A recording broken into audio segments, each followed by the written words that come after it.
এখন যে সত্যি ঘটনাটা শুরু করছি সেটা দিল্লির পাশে গাজিয়াবাদের মতিনগর এরিয়ার একটা ঘটনা। মতিনগরে একটা ফ্যামিলি থাকতো, বাবা মা, এক মেয়ে ও এক ছেলে। 2018 সালে ওই বাড়ির যে মহিলা তিনি মারা গেছিলেন নিজের 14 বছরের মেয়ে আর 13 বছরের ছেলেকে রেখে। তারপর থেকেই বাড়ির সবার জীবনটা কেমন যেন ওলটপালট হয়ে যায়। বাড়ির যে হাউসওয়াইফ, যে মহিলা মা সবার দেখাশোনা করত, সে ছিল না। তারপর থেকে বিশেষ করে ওই বাড়ির যে মেয়ে, সে জীবনটা যেভাবে কাটিয়েছিল সেটাই হচ্ছে আজকের সত্যি ঘটনা। মেয়েটার নাম বা ফ্যামিলির নাম এই মুহূর্তে সোশ্যাল মিডিয়াতে বলা সম্ভব নয়, কারণ বিভিন্ন রকম নিয়ম কারণ রয়েছে, বা মেয়েটা নাবালিকা, বা মেয়েটা পরবর্তীকালে কিভাবে ভালোভাবে জীবনযাপন করবে সেই জন্য তার নামটা বলা মানা রয়েছে। 18 এপ্রিল 2024 গভীর রাত্রে ওই বাড়ির মেয়ে বাড়ি থেকে পালায়। রাতটা কাটিয়েছিল গাজিয়াবাদের রেল স্টেশনে। সকাল হতেই সে আশেপাশের লোকজনকে জিজ্ঞেস করে যে এখানে কোর্ট কোথায়। কোর্টের খবর নিয়ে সে সেখানে যায়। সেখানে গিয়ে বিভিন্ন লোককে বলতে শুরু করে যে আমি জজ সাহেবের সাথে দেখা করতে চাই। হঠাৎ করে এইভাবে জজ সাহেবের সাথে দেখা করা একটু কঠিন ব্যাপার। লোকজন অবাক হয় যে জজের সাথে কেন, আমাদেরকে বলো কি বলার আছে। কিন্তু সে কিছুতেই কাউকে বলতে রাজি হয়নি। অনেক পুলিশ কর্মীও তাকে জিজ্ঞেস করে যে কি হয়েছে আমাদেরকে বলো, কিন্তু সে সবসময় বলেছে আমি জজের সাথে দেখা করব। তো একজন মানুষের মনে হয়েছে যে না, দেখা করানো উচিত। তো সে একজন জজকে গিয়ে বলেছে যে একটা মেয়ে যে কোনোভাবে আপনার সাথে দেখা করবে বলছে, আর যদি দেখা না করেন তাহলে সে বাড়ি যাবে না বলছে। জজ বলে ঠিক আছে, সাথে নিয়ে এসো। তো জজ তার সাথে কথা বলেছিল। কথা বলার পরে সে যেগুলো বলেছিল, বা সে নিজের কাছে একটা তার ফোনে একটা ভিডিও ছিল, সেটাও জজ সাহেবকে দেখিয়েছিল। দেখার পর শুরু হয়েছিল একটা কেস। কিন্তু সে কি বলেছিল, কি ছিল সেই ব্যাপারগুলো শুনলে সত্যি মন খারাপ হয়ে যায়।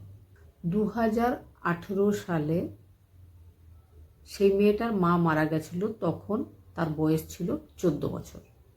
মা মারা যাওয়ার পরে মেয়েটার আর ঘুম আসতো না। সে অসুস্থ হয়ে পড়েছিল।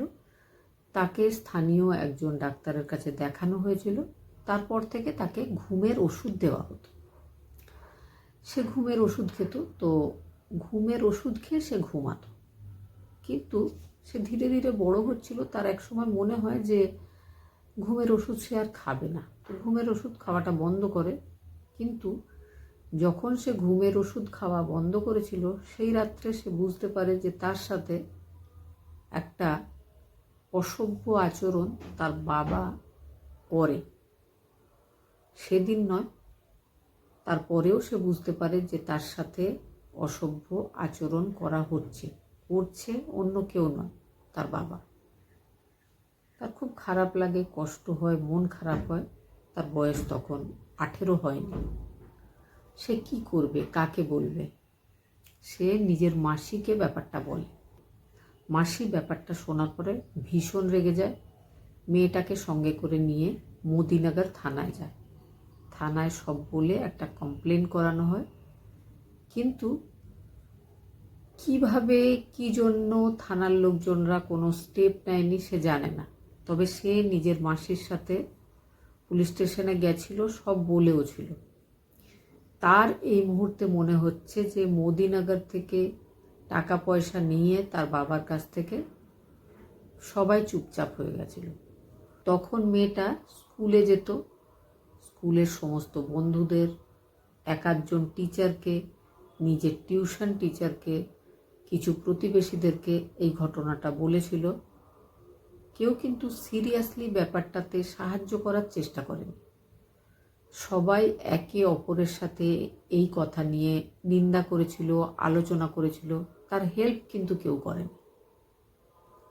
এক সময় সে গর্ভবতী হয়েছিল।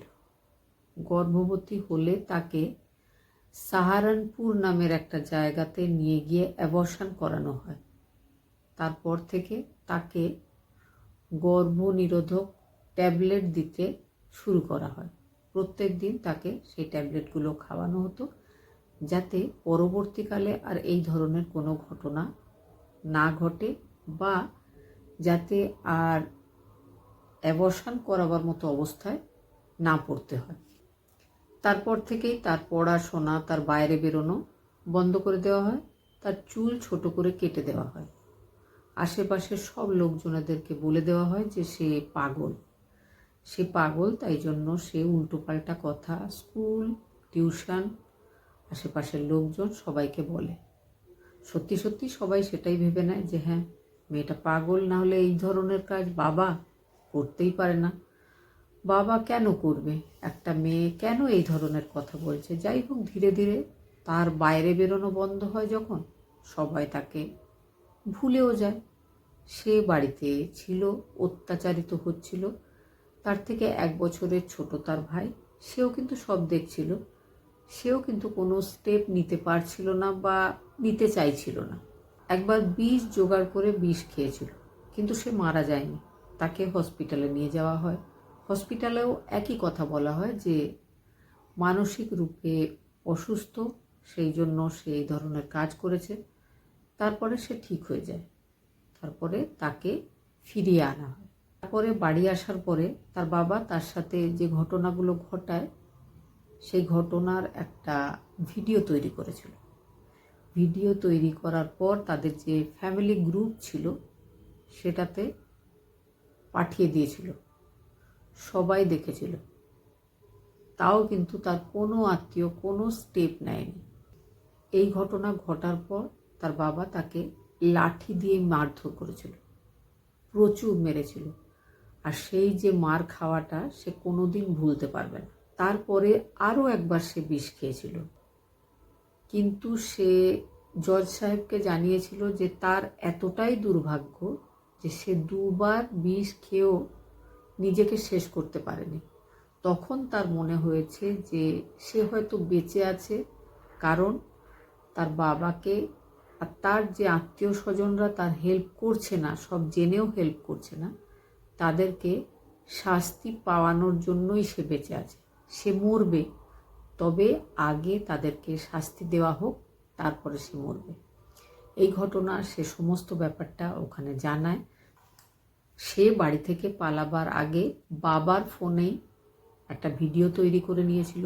বাবার ফোন সঙ্গে করে নিয়ে পালিয়ে গেছিল, যে ফোনটা সে জজ সাহেবকে দেখিয়েছিল। 16 এপ্রিল 2024 শেষবার তার সাথে রেপ হয়েছিল। তারপরে সে বাড়ি থেকে পালিয়ে গিয়ে জজের সাথে দেখা করেছিল, বাড়ির সমস্ত লোকজনেদের ব্যাপারে বলেছিল। তারপরে তার বাবা, তার 3 জন বড় জেঠু, তার 1 জন কাকু আর তার নিজের ছোট ভাই, আরও 6 জন আত্মীয়ের ওপর এফআইআর রয়েছে। তারা সবাই বিচারাধীন পুলিশ কাস্টাডিতেই রয়েছে। মেয়েটার বর্তমান বয়স 21 বছর। সে একটা সরকারি মহিলা হোমে রয়েছে। তাকে আত্মনির্ভর করার জন্য বিভিন্ন রকম ট্রেনিং দেওয়া হচ্ছে। ঘটনাটা শোনার পরে যদি কোনো বক্তব্য থাকে অবশ্যই কমেন্টে জানাবেন। তবে হ্যাঁ, একবার ভেবে দেখবেন যে বর্তমান সমাজের সম্পর্কগুলো কোথায় গিয়ে দাঁড়িয়েছে। কিছু কিছু মানুষ কোনো সম্পর্ককেই ছেড়ে দেয় না, কোনো সম্পর্কই তাদের লালসার হাত থেকে রেহাই পায় না।